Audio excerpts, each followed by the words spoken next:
He did an extended 2-base all-in against you and left without a GG. Ooh. Ooh. All right. I'm going to leave the music off while we go over these patch notes really quick because I'm actually pretty excited to see this. Can't remember the last patch. Last patch was, hey, Buckshot. When was the last patch? Last season, wasn't it? I thought they patched last season. Where do you find those? I'll just go ahead and copy and paste the link right here. So we'll go over these very quickly before getting into our first game of the day. So let's see. First and foremost, we hope everyone's staying safe during these unprecedented times. Fucking Corona. While we've been hunkered down on a large-scale live events have been temporarily halted, we've been very fortunate that the community's content creators have stepped up to provide us with seemingly endless amounts of StarCraft. Yes, they have. Lots of tournaments still happening online. It's awesome. Okay. We're always thankful for your passion and creativity. With that said, we want to take the time to provide an update on our current thoughts about the state of the game, as well as our plans for the next Balance Test mod.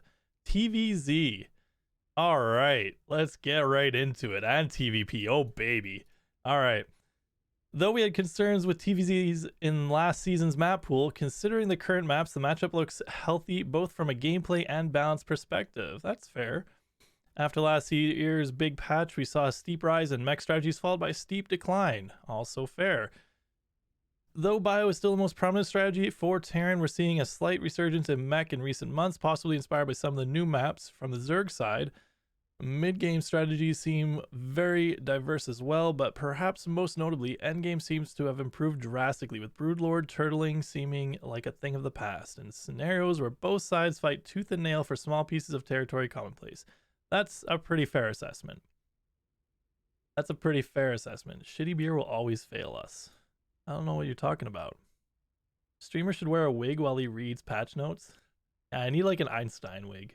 But then that would mean I would be missing like half my hair or something. Oh no, he just really receded? I don't know.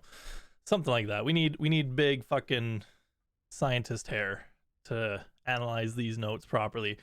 TVP, while we view TVP to be relatively even, and games tend to end less abruptly than last year, we still believe there's room for improvement for this matchup in terms of design. For instance, even though we're seeing fewer games that end abruptly with 2-base tank pushes, a lot of the mid-game gameplay still centers around the threat of this type of push, which tends to lead to one-dimensional mid-games. Any significant changes we'd want to make to impact this matchup would primarily have the goal of opening it up rather than trying to balance it.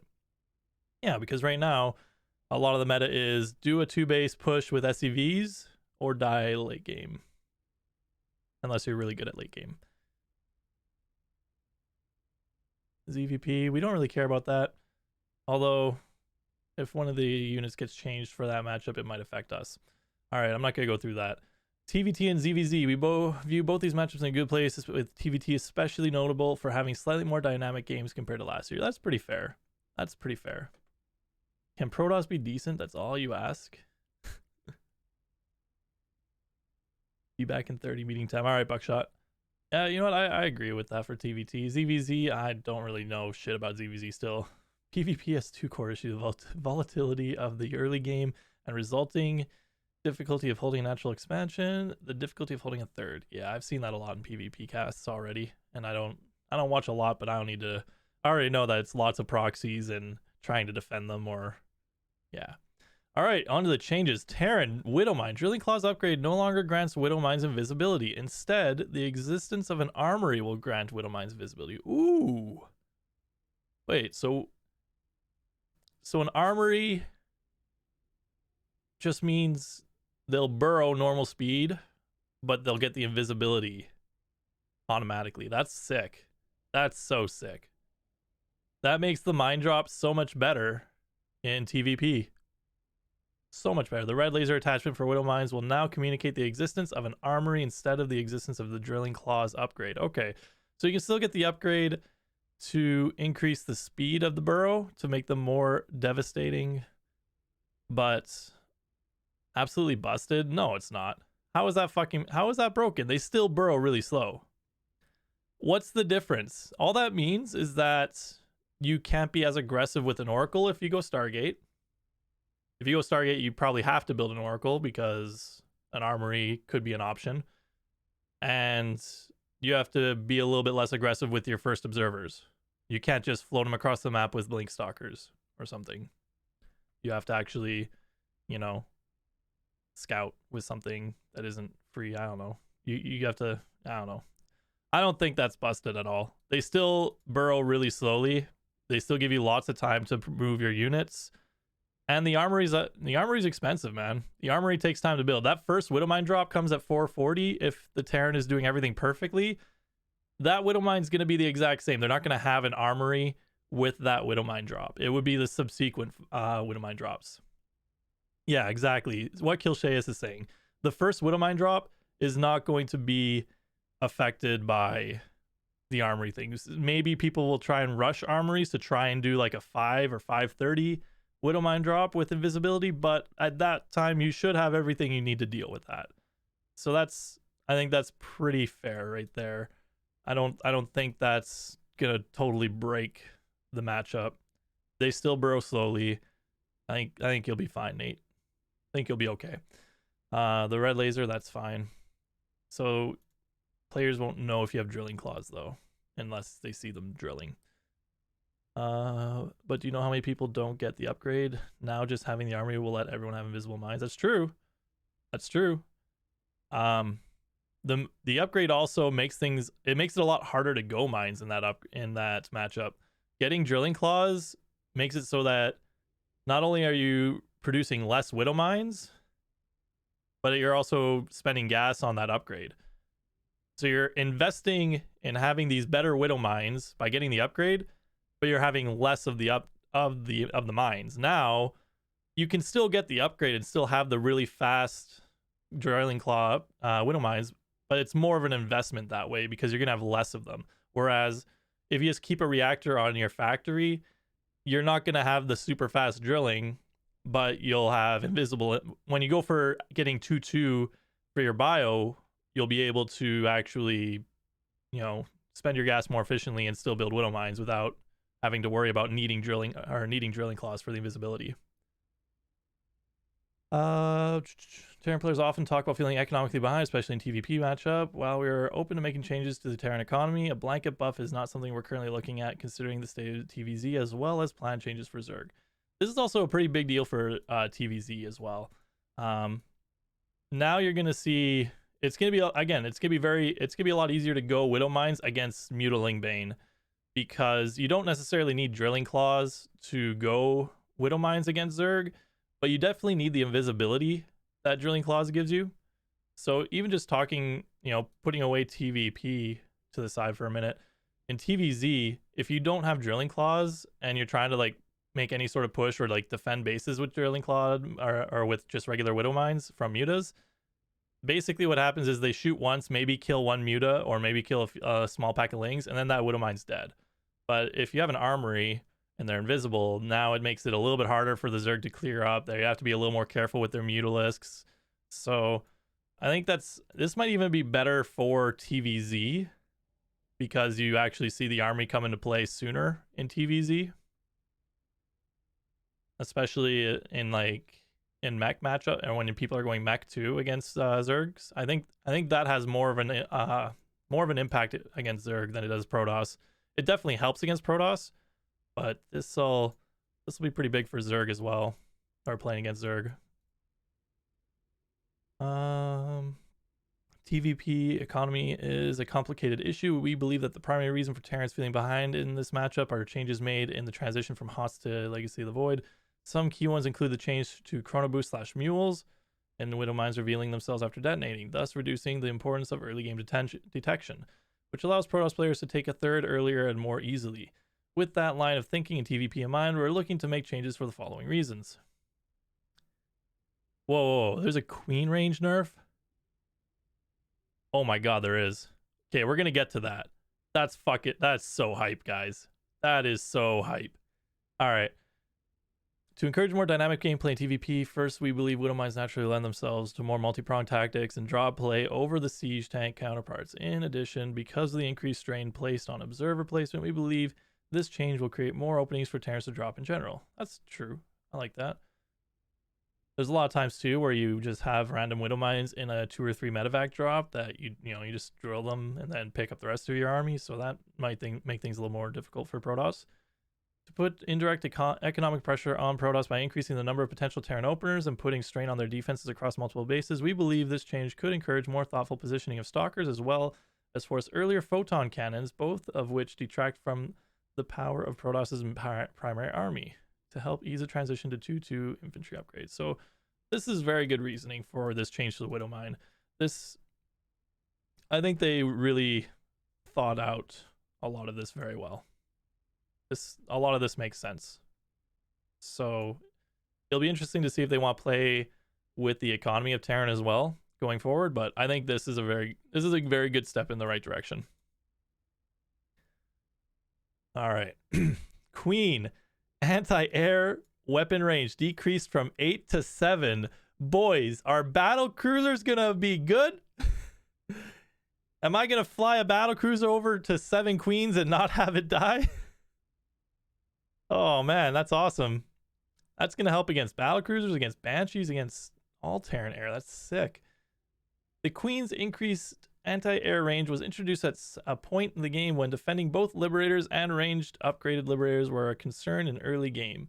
But with both map design tightening up to account for liberators and ranged upgraded liberators receiving -1 range, now might be a good time to revert this change to more empower early game air harassment from other races. Excellent.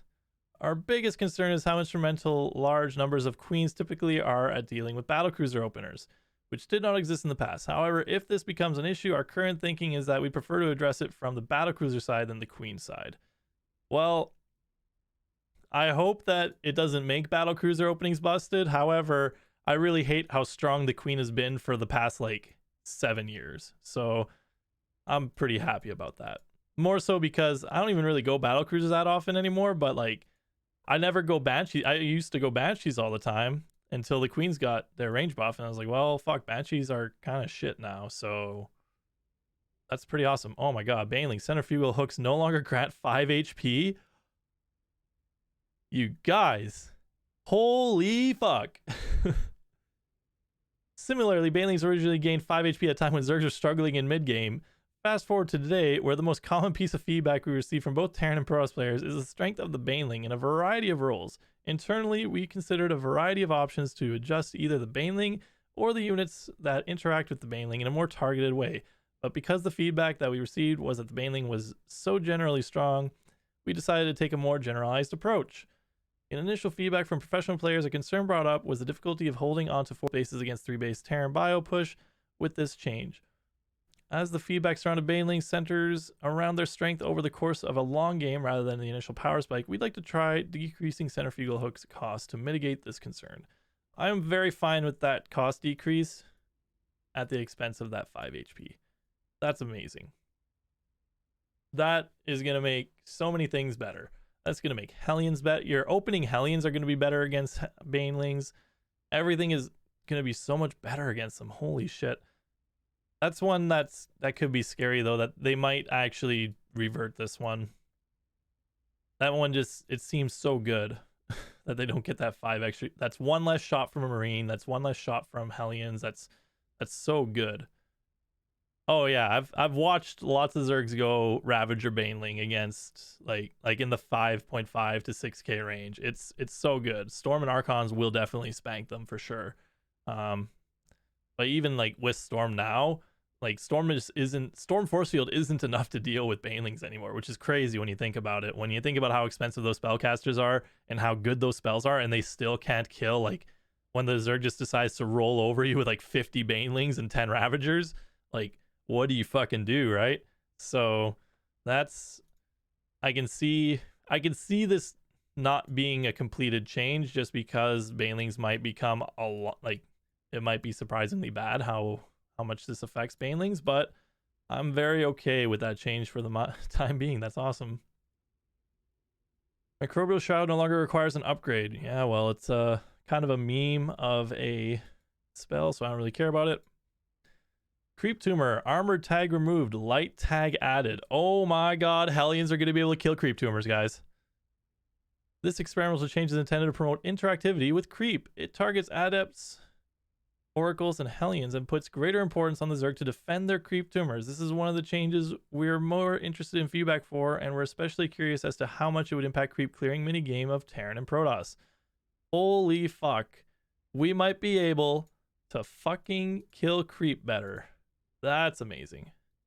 Because almost every Terran opens Hellions, and making those light, that's going to be a huge deal. Hellions are going to be able to really, really stick it to the creep tumors. That's awesome. Protoss Nexus, new ability, battery overcharge. Oh, please no. Overcharges the target shield battery, increasing its shield restoration rate by 100% and causing it to regenerate 100 energy over 21 seconds. Why do they want to make fucking proxy builds better? What the wait, range 8? Does that mean it has to be within 8 range of a Nexus?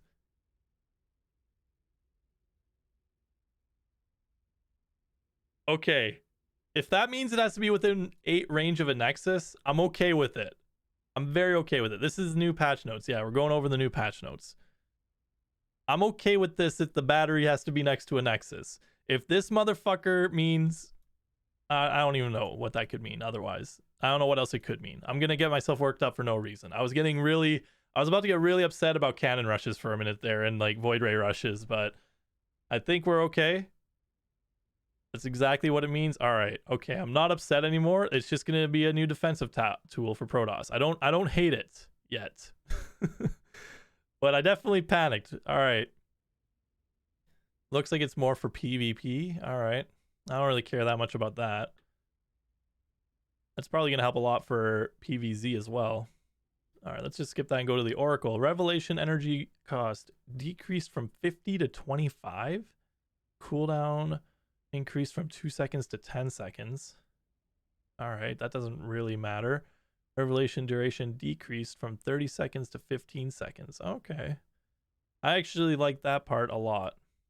Because it always seems like if a Protoss goes Oracle early against Terran, and they get like 2 or 3 Oracles and they just use them for Revelation, they can keep your army permanently tagged and they can keep your drops permanently tagged. Like, and there's nothing you can do to stop that unless you catch the Oracles on the map somewhere. So 15 seconds, that's going to make it a lot more difficult for them to catch drops all the time. They're going to have to keep putting the Oracles at risk going over the army to try and tag them.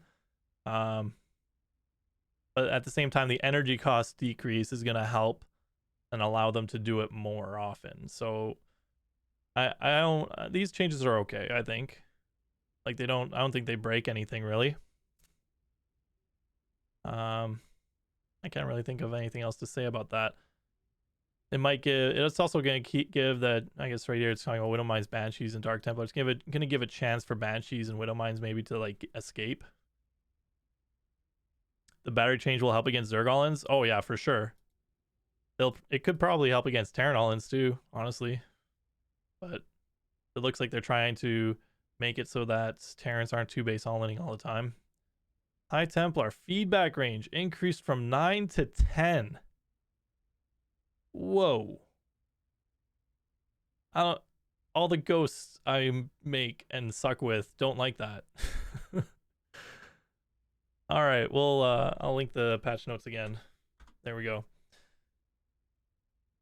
Feedback range increased from 9 to 10. Most common response feedback object interaction currently favors Zerg. Okay. We believe feedback range to 10 is the healthiest way to balance out this interaction, as it would allow High Templar to more effectively zone out Vipers whose abduct range is 9. In the past, we would have been cautious about bringing feedback range closer to EMP round range, but with the new enhanced Shockwave upgrade, we feel more comfortable making this change. Alright, so why the fuck do I gotta spend money getting this upgrade? And Protoss don't have to spend anything to get that extra range. I don't like this range, because Ghosts can already get feedbacked by High Templar. Like I'm pretty sure the range difference right now with Snipe and with EMP Shockwave, the 9 feedback range, you can still get feedbacks off. You can still get the feedbacks off on Ghosts before they get shit off. And, you know, Disruptors are still really good against Ghosts too. So You need to practice feedback micro now. Yeah, man. I mean, with 10 range, you should be able to feedback the ghost before, especially if they don't have the EMP shockwave right away. But you should be able to feedback them a lot more often now. Let's see when this post goes live, the balanced test mod will have been updated with these changes. We look forward to hearing your thoughts and watching the resulting games that are played. As always, keep in mind that these changes are subject to change before they hit the ladder. Okay. Well, we've pretty much hit everything on this. I like a lot of the changes for all 3 races. I'm not, the only one I'm not really sure about is the High Templar buff, but outside of that, I mean, that's not, I don't think that's game breaking either, really. It's just going to make it, more difficult to micro ghost, which I'm not great at anyways.